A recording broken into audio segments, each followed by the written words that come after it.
let's turn on two-factor authentication on your Instagram to make your account more secure. For that, first you have to open up your Instagram app and go to your profile. Now tap the hamburger menu in the top right corner, then open Account Center. And from here, choose Password and Security. And here you will find this option two-factor authentication. And choose your account. And now on this page, you will see different verification method. You can choose an authentication app, but for that you will need to install an authenticator app first. And another option is SMS or WhatsApp, which feels easiest, so I will go for that.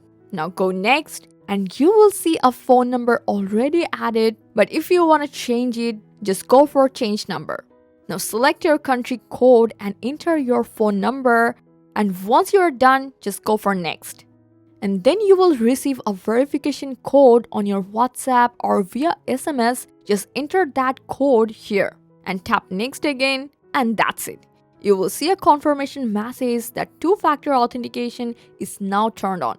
And from now on, whenever you try to log in from a new device or someone tries to add your account to another phone, Instagram will send a security code to your device. So without that code, the account can't be accessed. Isn't it really secure? I hope this guide helped you a lot. Make a like and subscribe for more Instagram tips and tricks. Thanks for watching.